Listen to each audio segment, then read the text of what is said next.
Hi, this is Horror Chat with Hope, episode 3. Alright, today's movie is a vampire flick. Before I get into that, I want to quickly pay homage to one of my favorite all-time vampire movies.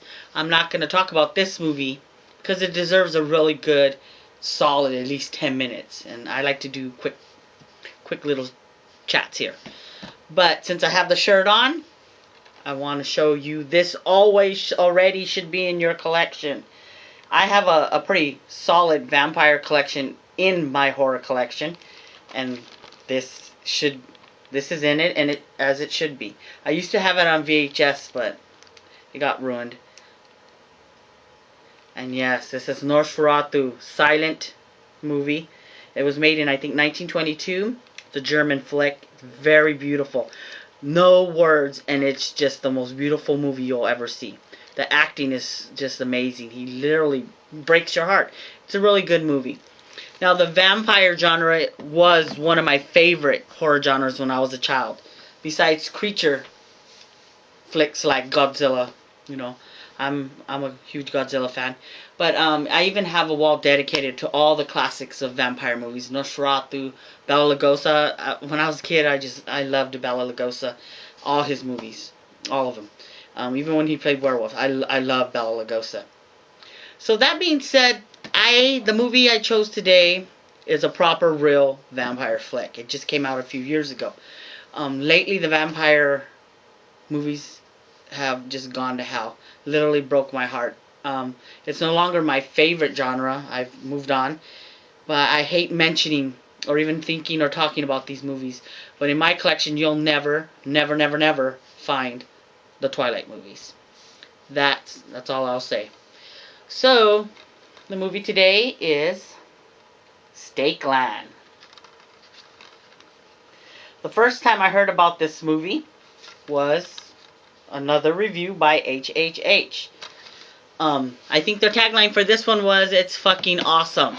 And believe me, they hit it right on the nail. This movie is fucking awesome. It's a cross between, it's an apocalyptic story. It's toward the end of the world, everything's gone to hell, and vampires are taking over. I'll try not to spoil it. I'll just speak briefly about it, just enough to entice you. Not even to check it out. I just buy the movie. It's that good. You want it in your collection. Don't hesitate. Just pick it up. Buy it. So it's based around this character's. It's a young guy. His name is Martin.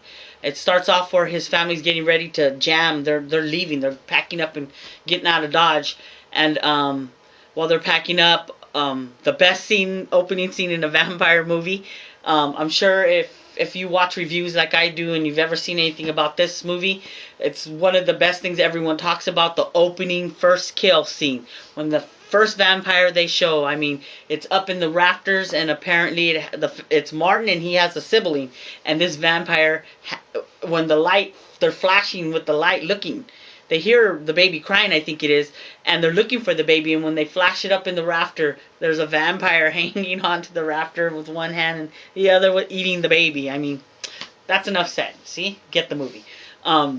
So that right away starts off like that. The family gets taken out, and a man comes and helps, and this character is called Mister, and he takes the boy with him. This guy, Mister, has been surviving alone in this kind of world, and he's a badass. He knows what he's doing.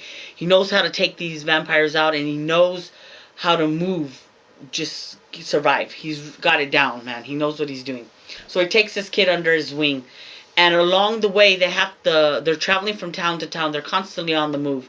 They'll take rest and refuge every so often in a bar. Maybe Mister will hook up with the hooker. He's got to do what he's got to do. And so along the way, they start to befriend and take others into their little group. Before you know it, there's a group of 5, I think, or something. There's a nun. There's a few other guys. And they bond this family that's trying to survive. The thing about it, though, is they quickly start to lose family members, start to get killed.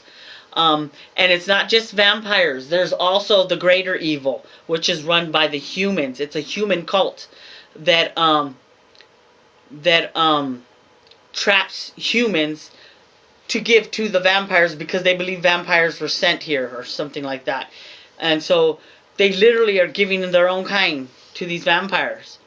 And also there's a very interesting character in this movie, which is the teeth. The vampire teeth are currency. If you kill vampires, you have to take out the fangs, and you can use that as money. That's how much they want. You know, it's also a way to encourage people to kill these vampires. And so that was really interesting. It's a really good movie. I don't want to say too much. It's just amazing. The kills are awesome.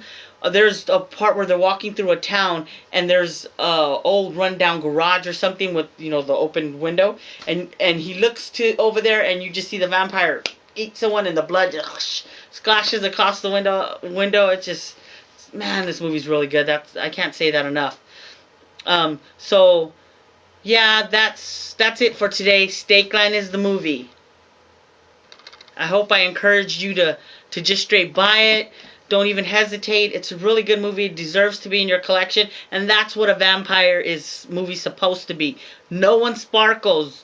It's a vampire movie. And these vampires look really good. I'm a huge fan of 30 Days of Night. Huge fan. Maybe not everyone is, but I love the movie because of the vampires. They're so evil. These vampires are not smart like those vampires, but these vampires are brutal. Extremely brutal, and they look amazing. Good movie. So till next time, peace out, guys.